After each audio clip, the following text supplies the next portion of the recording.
Hi everyone and welcome back to my channel.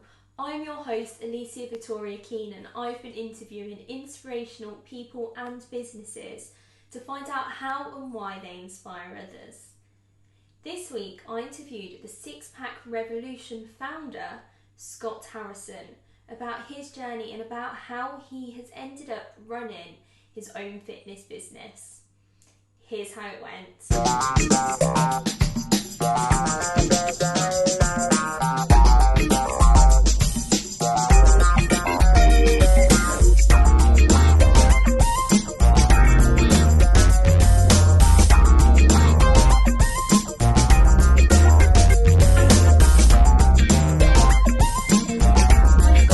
Welcome to the channel. To begin with, if you could just introduce who are you and what do you do?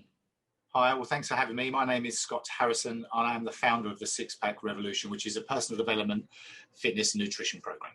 Where did all that start? At what point did you decide I am going to start a company that has a program to help people get fit? I kind of stumbled on it really, which is nuts because of the way it's grown. But back in 2015, I was standing in the playground picking the kids up on a rare occasion because I was usually working, and I was watching all the parents waiting for the children, and it became very apparent to me at the time that they were, my wife doesn't like it when I say this, but they were very overweight, some obese, some couldn't even walk properly, they were waddling, poisoned, bloated, tired, drained. And I saw the little kids running out to their role models, and I was like, that isn't good. And then I realized I was one of them. So I decided that day that my New Year's resolution the following month, because January was around the corner, was that I was going to get myself a six-pack. And back then I did it in 90 days, because 90 days seemed to be the time that everyone did everything to make a difference. And I chose a visual goal like a six-pack as opposed to I'm going to lose some weight or fat or whatever it was, because I wanted to I'm very big into visualization. So I actually wanted to see what I was going to achieve.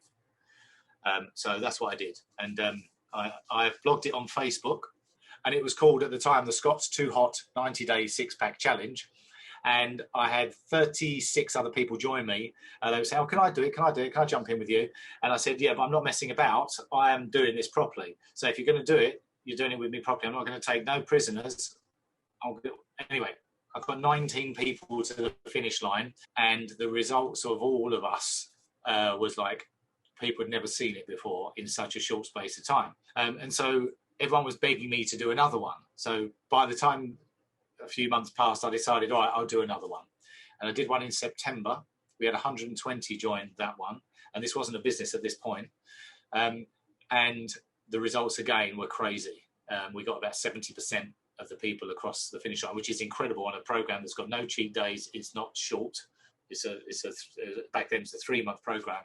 Then I realized that I had one, a business, two, I had a way to help save the world, because what it was doing for people's minds was far outweighing the ridiculous body results as well.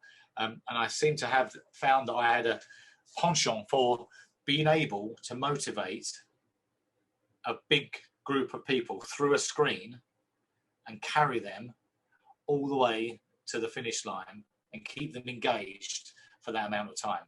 And then since then, I've perfected the program. I've got many experts. I've got many coaches. We've got GP, chiropractor, psychotherapist. My wife is a City and Guilds nutritionist that specialises in applications of physical activity. I'm a nutrition, fitness, PT, fitness expert myself. I'm a black belt martial arts instructor. But I was fat, because you can be fit and fat. And I'm very into personal development and motivational speaking and stuff as well. So combine all that together, and I created the Six Pack Revolution, which is now in 52 countries with tens of thousands of participants every year. Well, first of all, huge well done for how quickly and how well the business has grown. At the stage when other people were following your sort of journey, were you following your own nutrition and your own fitness plan, or was it something that we found on the internet, someone else you were following? No, it was completely my own. I kind of just was winging it on the first one, to be fair. I knew that I needed to move around a lot more and I needed to eat cleaner. And to be fair, the food was boring. There was a lot of cod and asparagus, and we still laugh about that. Those that are still involved now from then, we still laugh about the cod and asparagus because it was like, that's all we seemed to eat. So it was literally, right, I've got to eat really clean, so it's going to be lean meat and greens, basically. But now, since then, obviously, we've created the cookbook, Eat Your Way to a Six-Pack. That's been a bestseller, sold thousands and thousands of copies, but they are very delicious meals. So over that 5-year journey, it's now a completely different ballgame. The food is incredible. So I learned a lot more over those years to make sure that this could reach the world. I have to say, I've been eating the food for the past, 3 weeks now, and the food is very nice. When people think about doing a diet, they do think about it being dull and boring, really, but it's not. You've got a huge variety in there. What is it about what you eat that helps you lose weight? Is it the portion sizes? Is it how the science behind it works?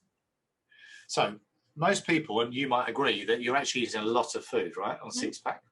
So we eat 6 times a day, plus 7 times if you're having a post-workout shake, if you call that a meal too, because technically it is. And if you don't have shakes, you can just do full food, and people sometimes have their post-workout meal. So some people eat 7 meals a day, or it's 3 meals, 3 snacks, or 2 meals, 2 snacks, 2 shakes. You know what I mean. But people come on the program and go, hang on, I can't eat all this food. I'm like, I'm going to get bigger. And obviously the results of Six-Pack you've seen is complete opposite, depending on what program you're doing, by the way. We do have very slim, slight people that want to grow, which is a completely different program. But then the majority is usually bigger people wanting to lose the unhealthy fat. So a lot of people say, how are you doing this? And the biggest mistake of the diet world, because I don't like using the word diet, because diet's like something that's been hijacked. It's something you jump on and jump off as quick as possible. Whereas really the word diet is what you put in your body over your lifetime. And people are going, how's he doing this? How's he doing this? You know, and it isn't really, all I'm doing is feeding the body how it's supposed to be fed. So I won't mention names of certain fad diets, but there's 3 main ones, and they're all trying to find the quick fix, which in most cases ends up losing muscle, losing your hair, your organs failing, you know, destroying you, but your scales say a good number, but you look ill and a withered mess. So the way Six-Pack works, and I use the word balance. So everything in life works better when it's in balance. Yin, yang, sun, moon, positive, negative. And I always use the analogy of a swimming pool. If the pH is off balance, it will go black and toxic. So we need to keep everything in balance. So what I do is I give you a balanced plate of food, protein, carbohydrates, and fats, balanced throughout the day. And when you eat this way, your body balances, including your hormones. Now, when your body and your hormones are in full, complete balance, your skin, your hair, the whites of your eyes, your teeth, your nails are all more radiant. You burn fuel efficiently, which is fat. You build and maintain lean muscle mass. And in most cases, chronic illnesses are either cured or brought to a level much more manageable. So we have huge success with fibromyalgia, ME, MS, type 1 diabetes, type 2 diabetes, psoriasis, eczema, scoliosis. We've had 3 people with curved spine straighten, sleep apnea, IBS, Crohn's, high blood pressure, high cholesterol, all of them done. Obviously, you can't cure type 1 diabetes, but brought down to a much more manageable level, injecting much less and making a much more easy life for yourself rather than a debilitating one. I say to people like another reason, so people like this, you know, things like intermittent fasting, which I'm like, oh my God, don't. You're not supposed to be starving yourself. The body's supposed to be fed. So if you want a body that works at its optimum, burns fuel efficiently all day long, a nice, you know, cooking on gas type body, then it's supposed to be fed, right? So if I use the analogy, I use a lot of analogies, by the way, you might have already noticed in the first few minutes here. But if you look at a log burner, right? I've got one indoors. If I want that log burner to burn fuel all day long, nice, strong, sustained energy, I will keep putting a log on. Mm-hmm. Every hour or so, I'll chuck another log on. I don't let it burn out, fizzle with loads of ash, and then have to get the kindling, the paper, the logs, start relighting it all again and putting all that effort in, when I just keep feeding it throughout the day, and it will supply me with everything that I need. And that's how the body should be fed. The quick fixes are slower than what the body should do itself anyway. Hence why there is nowhere on this planet producing results in the shortest amount of time as six-pack. And by the way, it's 75 days now, not 90, because I've perfected the program. I get even better results in less time.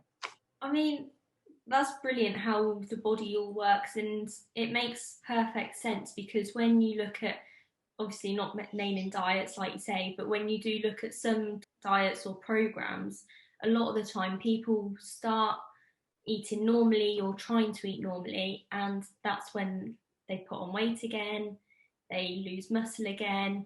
So for something that's balanced and can sustain how you are, I think that's brilliant.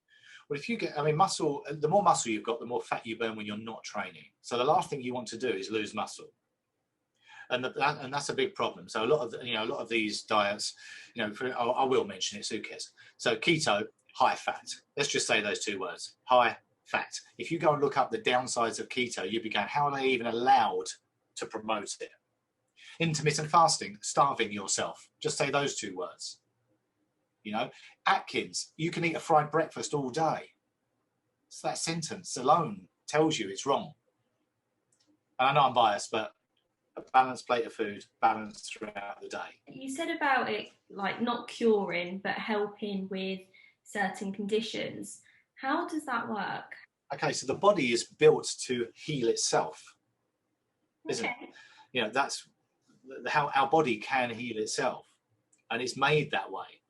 And the problem is when, if you think about, we go into a supermarket right now, and if I was to take out all the healthy food, all the food, and in the car park, I put a pile of healthy and a pile of non-healthy. Mm-hmm. The non-healthy will be twice the size of my house, and the healthy will be the size of my car, if you're lucky. If you go into a convenience store, the only thing that you can eat that's on there that's healthy is water. The rest is processed foods, cheese, butter, biscuits, crisps, fags, alcohol, and jars of salty rubbish. And that's it's not anyone's fault. It's what we've been brought up to, and also, when you celebrate, you drink poison. You drink something from a poison, toxic chemical made from a food that's gone off. So we're putting diesel into our petrol engines and wonder why they cough, splutter, and stop. So most chronic illness comes from eating badly. But then it's a vicious circle, because what people don't realize is they come to six-pack because, I want my body to look better. I want biceps, or I want pecs, or I want abs, or I want a tight bum, or I want definition in my shoulders. I want to wear the dresses I want to wear. I want to walk around the swimming pool and be confident and love myself. And right, I know what I've got to do. I've got to eat better, and I've got to move around a bit. But they forget that the mind is a part of that body too. So the reason the world is riddled with anxiety, don't get me wrong, there are people with PTSD and mental issues. I'm putting them aside before anyone jumps on me. The other 90% of the world that's riddled with anxiety is because they put diesel in their petrol engine since the day they were born. You poisoned it. And you wonder why it's not working properly. So you get a bit of stress, you can't cope. Now, Nan dies, I need tablets. Why? You're allowed to be upset. You're allowed to be depressed. You're allowed to mourn. You're allowed to grieve. That's a whole normal human emotion. You don't need to be drugged. Do you think that's a lack of education from a young age? Yeah, it is. I mean, you could go into conspiracy type theories as well. The more they can control us, the more that we do as we're told, and we walk around like zombies, the better. But I think it's a massive lack of education. They don't teach none of this in school, and it's tough. It's a big road back, because when you're not going to give someone a superfood salad as a birthday cake, are you? Right? So we've got to try and manage the balance of that as well. So yeah, it's okay to, doesn't mean you're never going to have a cake again. I mean, God, I love birthday cake. It doesn't mean you're not going to have a pint again. If the sun comes out, my head goes, beer. I'm the same as everyone else, but I've got a balance now. So I can walk around looking like Wolverine and still party twice a week. But I'm still good the majority of the time, the other 5 days a week. What did life look like for you prior to starting the business? So I had a very successful business, and I actually had a large double glazing company. Okay. That I owned with 6 feet. It was a huge company. We covered most of the south of the country, which also I think I've been very blessed because I don't really, I hope this comes across in the groups as well. Six Pack isn't about me getting your subscription. I'm with you 24 hours a day, 7 days a week. I don't get a Sunday, I don't get a Monday, a bank holiday Monday, I don't get even Christmas Eve off. And I truly want to get you to the finish line in the best shape, physically, mentally, and emotionally possible. So I now live my dream job. Although I don't get any time off of it almost, I'd rather that than be in a 9 to 5 that I don't like.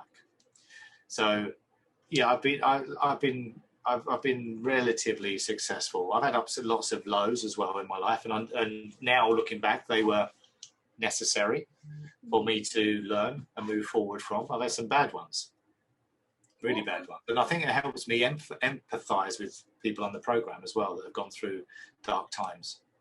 Would you mind sharing one of those dark times? So when I was a kid, I was badly bullied, to the point of where I was urinated on. And that happened more than once. And I was in so much fear, I did nothing about it. Probably why I ended up boxing and karate later on, but that stuck with me for a good 30 years. And I believe it was that time that I started. I've been severely bulimic for over 30 years too. And it was that time that I think that I started making myself sick. I'm cool with it now. I've come through that now, and I don't make myself sick anymore. Obviously, I'm on a 6 pack, and I'm $1 million. But I'm almost. Would I change it? Maybe not now, because I speak to a lot of people on my program. Everyone has access to me, and a lot of people struggle. You know, a lot of people have gone through some tough stuff, and I can get on the phone to them and pull their heads out of their backsides most of the time.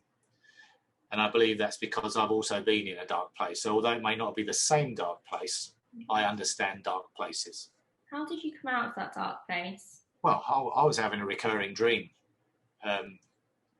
up to only about a couple of years ago, where I was at the end of the road of where the boy lived, and I had a hammer in my hand, and I was behind a bush, and he would walk past. I never ever got up out of the bush in 30 years. I never got up.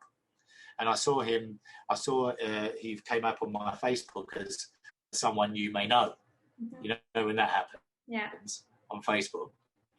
And my stomach went through my throat, and I went straight back to when I was 13, just for a few minutes. And all sorts was going through my head, and then I saw him with his family and thought to myself, do you know what, he's probably not even thought about me once in the last 30 years. So it's time I let that one go.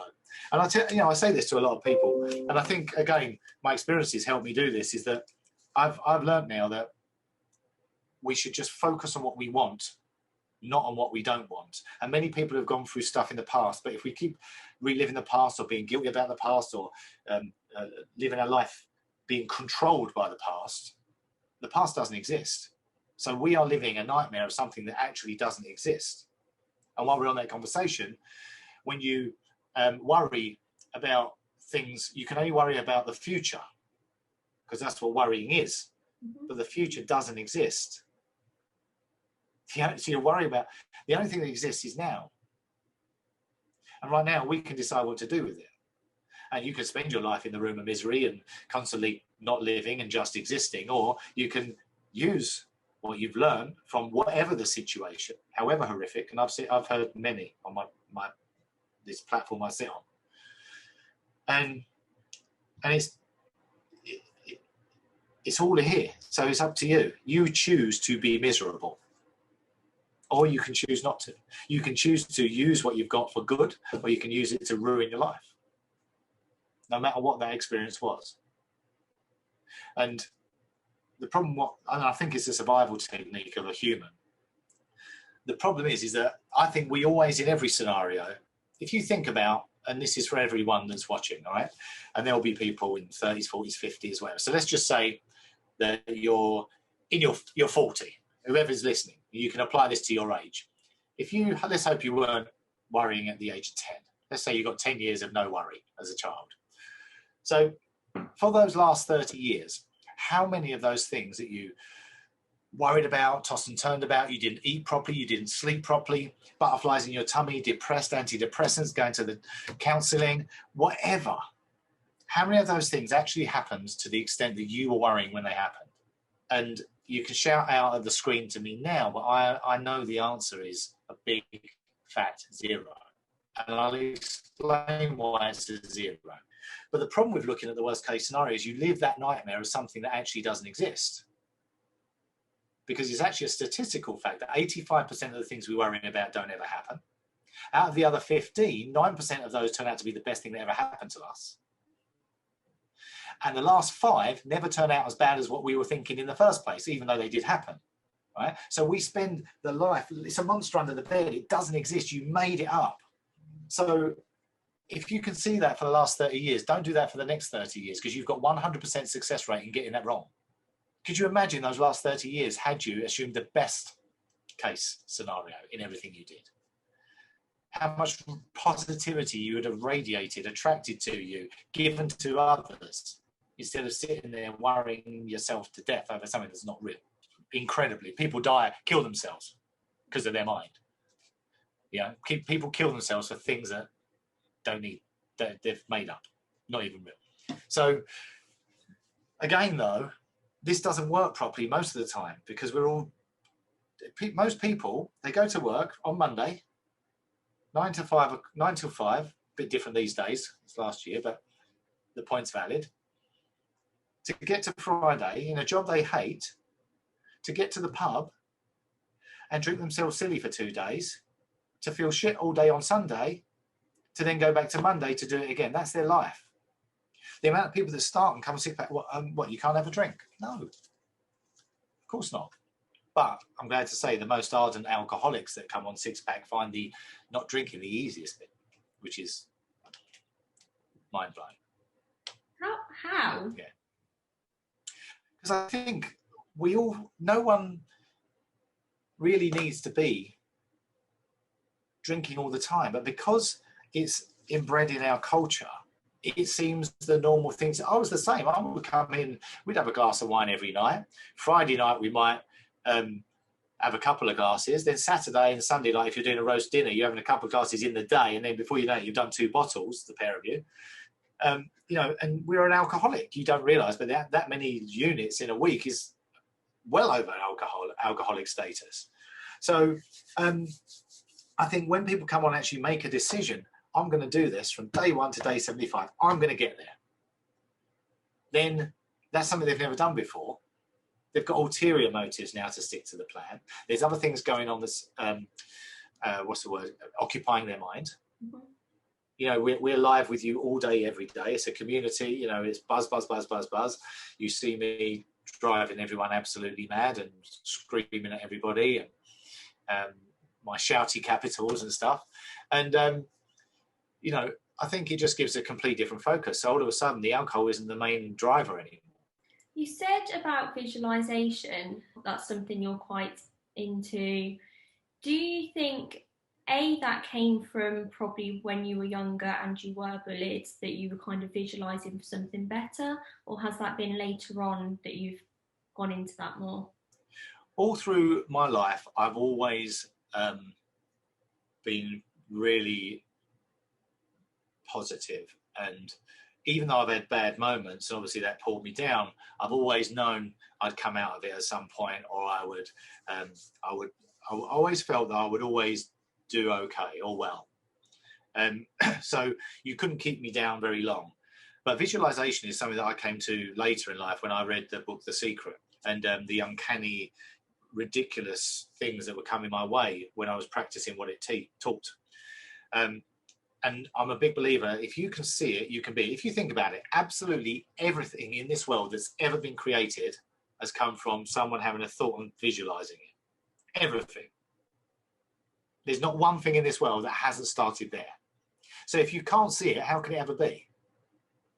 It's a bit like people, like I say to people, watch, let's say I have someone who is a size 18 dress, and they're like struggling or whatever else. I say, look, just tell me one thing. Why did you join? Well, I want to wear like I said earlier, wear the clothes that I want to wear. I want to be healthier. I want to love myself. Okay, so that you're going to have to go and get that. It's not going to just fall in your lap. Mm-hmm. But just tell me, what is your dream dress size? And I said dream. Don't tell me what you think you can achieve or what you'd be happy with or what you'd be kind of proud of yourself for. I've got a magic wand. I'm going to tap you on the head. What's the dream dress size? And they'll say something like, well, I'll be happy with a 12. And by the way, there's nothing wrong with a 12, but I always explore this next sentence. I say, okay, how tall are you? I'm 5'2". Oh, you're a little cute. So if I could get you a size 10, you don't want it. You'd say, Scott, no, I don't want the 10. I want the 12. Oh, I love a size 10. I said, but I just told you to dream. The magic wand. Why didn't you go for your dream? Well, I just don't think I'd ever. Why? Now, if you don't dream, how can a dream come true? If you don't dream, how can a dream come true? Can't. And dreams come true all the time. As long as you're willing to open up your mind and believe in yourself, for goodness sake. And that's the other thing. You know, we all believe in Santa Claus and all these other, there's a billion religions and there's God knows what else, and can't believe in yourself that's actually provably tangible. You exist. But you'll believe in all the other things. Believe that we're on a planet that spins at a gazillion miles an hour this way and goes through an ever-expanding universe. No one knows that for sure. It's all theory. But you're not a theory. You can't believe in yourself. How do you believe in yourself? Crikey, that's a long conversation. But when you come on a program like mine, it changes your mind more than your body. And you've seen the results. It's ridiculous. You know, we go from an 18 to a 10 all the time. No saggy skin, gorgeous, like ridiculous. Look, everyone walking around looking like Lara Croft or Wolverine. That's going to be you, by the way, in March. And we also people say get lost in the six-pack revolution and find yourself, because as life goes on, we kind of lose our own identity. We lose ourselves because we get wrapped up in our families and stuff. And remember, everyone says, well, I put my family first. You shouldn't. Because if you put you first, you can look after your family better. Yeah, this is why on an aeroplane, they tell you to put your mask on first before the kids. Because if you don't, you can't look after them. Yeah. So what six-pack does is, if you think about it, when you were younger, you believed in everything. You were going to be this, you were going to be that. Where did all that go? Why? Yeah. Now you're bigger, stronger. So why? Now you've got the equipment to do what you always believed you could do, and there is nothing you can't do, by the way, unless you block. And everyone. One of my quotes is "Don't become your own obstacle." You can have many obstacles in life, and they're great, by the way. As long as you find a way over, under, around, or through them, you don't stop, you don't go backwards, because there's a way over every obstacle. Fact. But you might have to work for it. But so you should. Otherwise, you won't appreciate it. You won't respect it. And when you start to have this mentality, you will realise that you can believe in yourself because you're capable of anything. And a lot of that is to do with how you feed your body. Because if you feed your body well, in turn, you will nutrify your mind. So you have a strong body now, a strong mind, and together they create a partnership where you will believe and realize that anything is possible.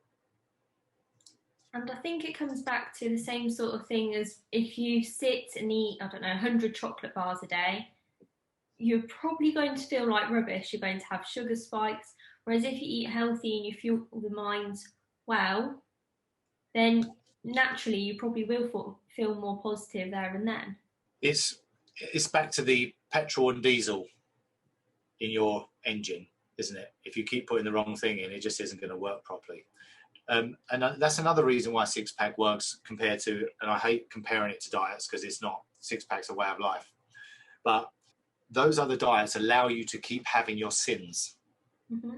They call them sins, don't they? They do. So they don't get you off the drugs, right? So it's like giving a heroin addict, still allowing them to have heroin every day. Right? It's never gonna change, and it's a complete cycle. And I suppose they want it to be like that you just keep coming back and coming back and coming back. But where we get you off of the drugs, we remove that addiction, and that doesn't mean you can't have a piece of chocolate anymore, but you won't be held to ransom by it anymore. You can have a biscuit, you don't have to eat the whole pack. You can have a couple of pieces of chocolate, you don't have to do the whole bar and then start another bar. You can have a couple of pints of lager, you don't need to do 20 pints, several shots afterwards. It's because you just won't want to, and it won't be that you're not allowing yourself to, you actually won't want to. Now that's power, because at the moment most people, and whoever's watching will relate to this, you don't own yourself. That little glass of wine, that toxic poison, owns you.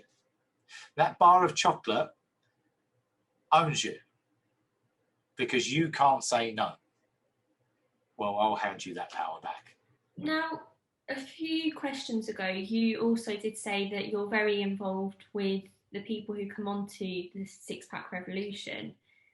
Now, that's not something you usually see as a founder getting involved. Do you think that's what helps the success rate, because basically you care? Yeah, I hope that comes across. I truly am involved in every single group. Doesn't matter who you are on the program, you have access to me if you need it. Obviously, I don't want people to come to me and ask me, can I switch broccoli for kale? But because I'll give you two assistant coaches, a coach, a handbook. There's probably 30 legends in the group, and legends are people that have done the program before. Because people like to live in six-pack as well. It's a good place to live, like you would still keep going to the gym. Mm-hmm. And you've also got an assistant head coach and a head coach, and then it comes to me. So I try and take over a lot of the stuff, the personal stuff, where people just want to speak to myself, and it's deep and can be quite dark. But I'm in the groups live all day, every day. So I might comment on a few people's things, and I don't know if you've seen me around. I do loads of videos. I do live Zooms every week, almost, more than one a week sometimes. And people all get access to me as well. So I think it is the unique selling point. I think the other unique selling point is that we are with you live all day, every day, from before you start till after you finish. And if you ask a question, it's answered in minutes, if not seconds. It's not one of these where you can email someone and they'll get back to you in the next few days. It's instant. And that doesn't exist anywhere else. And also, that's why I think people manage to sustain their focus all the way through, because they know they're not alone. And don't get me wrong, when someone's going into the cupboard and they shut it, and they go in the fridge and they shut it, and they keep looking at the things they can't have and shut it, and whatever else, so are we. Mm-hmm. But together, we're going to get to the finish line. And I do the program with you as well. Okay. I do January, May, and September. I don't sit on a throne eating Kentucky Fried Chicken, dishing out orders, because I don't believe it would work. And two, I'm quite straight and I'm quite to the point, and because I've got 75 days to get you a result that would take most people 2 years. So I walk the journey with you. Now, a lot of people who come on my channel, you usually do find that if they have had a bad experience, like previously in life, like being bullied, they then do end up going on to help others. Do you think that's where your caring sides come from? Yeah, I mean, I live the best. My job's amazing. I'm blessed to be sitting on this platform, although I'm always bring myself into the groups and muck in like one of the team. I'm blessed to be here to be able to oversee it all and see what's going on everywhere. We've got thousands of participants right now, and I manage to sort of like keep an eye on everybody because I love it. And I think if you truly love something, you'll find a way.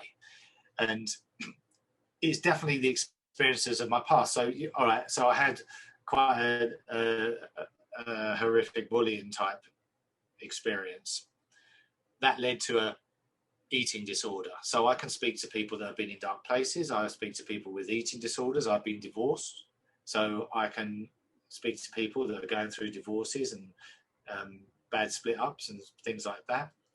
I also, a couple of years ago, I lost my little boy.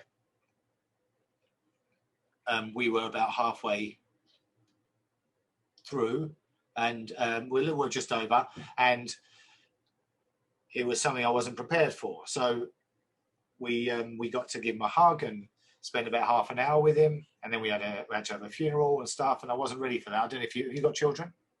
I haven't.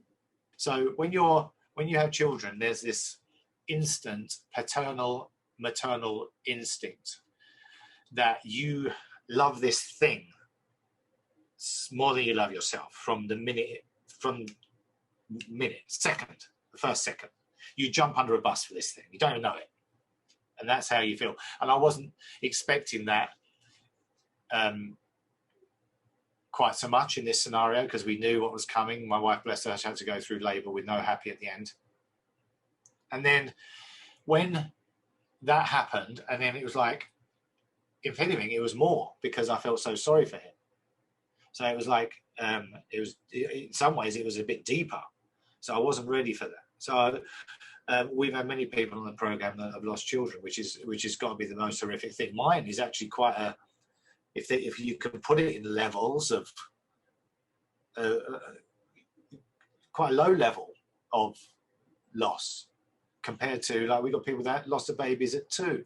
I've got people that were on the program that her 11-year-old boy went in for a routine operation, didn't come out. 11. So, mine's really low level, and it still hurts now, as you can tell. But so I can communicate with these people on a level. So that experience now has become a positive. So even in the worst thing that anyone can go through, there's always a positive if you can find it. All of those experiences now bring me to this life that I absolutely love and am blessed to be a part of. And yeah, it's good. Scott, thank you very much for sharing your story with us today on this channel. You're welcome. Finally, I do have 10 very quick questions. Are you ready? I'm ready. How many times a week do you exercise and how long for? I exercise 6 times a week.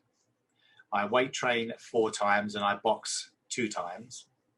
So on Monday, I do weight training. Tuesday, I do boxing and weight training. Wednesday, I have a day off. Thursday, I do boxing and weight training. And Friday, I do weight training. And I'm off. I take Saturday and Sunday off. And each one is an hour. But by the time I've got my gloves on and all that, it might be 55 minutes. Next question. What did you want to be when you were younger? Oh, crikey. I had a few things which I think again, when you're in school, you kind of, everyone goes for that. Because my daughter started saying it. I was going to be a lawyer. I was going to be there used to be, back, showing my age now, some people, I'm 47, so many people will know this. There was a program that used to be called Hotel. So I wanted to own a hotel. So I had all these, I never did the space astronaut thing or anything like that.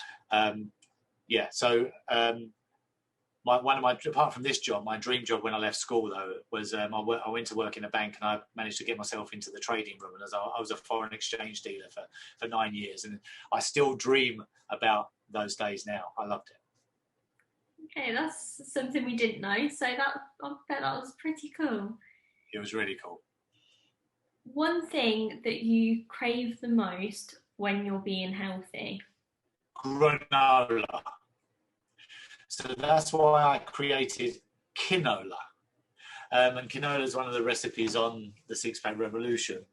But because quinola is so delicious too, I can't even have that when I'm on plan, because if I make it, I'm dipping in it and it's on the side and I keep having more. I mean, I've been to the cinema before with a box of granola, not a little bag, a box, and that will be, I finish a box easy. So granola, and back, like if you think about when you're too young probably, but way back it was sweets were bad for you and crisps and things were good for you, like because the knowledge wasn't there when I was a child. Like crisps were better than sweets type of thing, and then granola would be considered super healthy, right? Like a muesli type thing. But then we found out later that it's full of sugar and everything else. So yeah, granola. I'm a granola maniac. Oh, and piccalilli. I love piccalilli. I had piccalilli on spaghetti bolognese. Try it, it's amazing. No, sorry. Can't agree with you on that one. Next question. What would you change about the world if you could? Oh, there's too many things. I'd love to change all the corruption and the abuse of children, the abuse of normal people, the waste of so much. It's a big thing going on, and even look at the world now. I mean, it's all coming. There's a lot of stuff going on. I don't even know what to think half the time. You get pulled from pillar to post. But I'm trying to save the world myself, a couple of thousand people at a time, by just what I would say to people as well is, whoever's running this world, and we probably don't even know who is, try not to let your mind be clouded by that and create your own world within this world. And then you can make sure that it runs the way you want it to run. Can you train abs every day? You can. But what I always say to people is always, on whatever you're training, have one full rest day. Because when we exercise, we tear the muscles and we need them to repair. So those days of rest are just as important as the training days, really. But make sure, But you can train abs every day if you want to. But the thing is, whatever exercise you're doing, you're always training your abs usually, because it takes your core to, if you're going to do a bench press, you're using your abs. So everything is revolved around that. So you don't have to train your abs every day to get a ridiculous six pack. You don't. You have to eat properly. They're made in the kitchen. I've heard that so much about abs made in the kitchen, and it is so true. My next question was going to be favourite meal or snack from your cookbook, but is it canola or is it something different?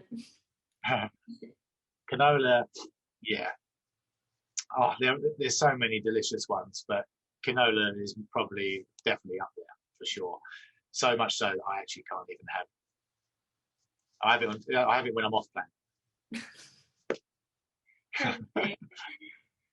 Next question. What does happiness look like to you? I'm blessed to have my now wife, because I have been married before, but my wife is definitely my best friend. This is our 13th year in May, and it is still like year one. I still get excited to drive through my gates to see her, and she's given me the three most beautiful children. One of them, I've got an 11-year-old, a 7-year-old, and a 12-week-old. Wow. And I know we're biased, but they are gorgeous.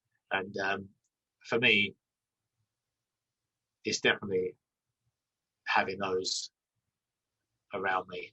And they're so good, so supportive about what I do, because my job does take up a lot of my time, and a lot of people want a piece of me and they share me. I still need to get a better balance with that, if I'm honest. I'm not present enough, and I'm still working that out because I'm always working. So that's one thing I need to deal with. But I'm kind of like, if I'm sitting around twiddling my thumbs, I'm lost. So I'll then start working, and then I might be tied up then because I'm now in doing something, you know. But I definitely have to work on that family time. This is why I like to go on holiday often, because it does make me put the phone down. Well, this leads quite nicely on to my next question. Would you rather work less or work more? Well, I couldn't work more.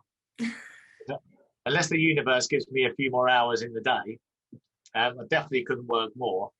I love my work, so it's not that I want to work less, but I would like to be more present and give my family a little bit more of my time. But I'm not shy of working. I don't stop. But that might not be so fair on them. And last question, one thing that you want to share with other people to inspire them? This is the one thing that you all must do. You must spend the rest of your life focusing and giving your energy to what you want instead of what you don't want. Because most of you will be spending your life giving your thoughts and focus and energy to what you don't want. Even to the point of, if you turn around and like for example, people come on the program, right? And I tell them to stay off the scales. What's the one thing you've come here for? What's the one thing you don't want? You wish you didn't have. That's why you've come here. And they will wait. Or what are you focusing on wait for then? What's the thing you don't want is the one all you think about. What happened to size 8 dress, happy, healthy, and abundant? And why are you not focusing on that? You know, and all the gossip and the misery, and when you turn on the telly and the radios, and you know, start focusing on what you want instead of what you don't want, and try and be positive in every situation, because there is definitely a positive in every situation if you're prepared to look for it. There most definitely is. Use life's obstacles as a reason to fight and not an excuse to fall. 200%, completely agree. Brilliant bit of advice. Well, thank you very much for joining me on today's channel. It's been great having you on. You are very welcome. Now, the point I really want us all to note is when Scott was saying about it, there's no point worrying about things. If you worry about something, it's likely that you're going to get yourself worked up all for nothing, because in the end, it will be a complete different outcome to what you thought it would be. It will be a lot better, and you would have worried for absolutely nothing. Now, you can follow Scott and the Six Pack Revolution at the links here. If you have someone that inspires you, comment below. I'm always so interested to find out who others find inspirational. Likewise, if you have an inspirational story to tell, comment below, drop me a message on social media, or even drop me an email. On Wednesday, I'll be back here to inspire your story, but until then, why not check out Inspire Your Story on your podcast platform. If you've enjoyed this video, give it a thumbs up, comment below, let me know what you think, and don't forget to hit subscribe. See you later.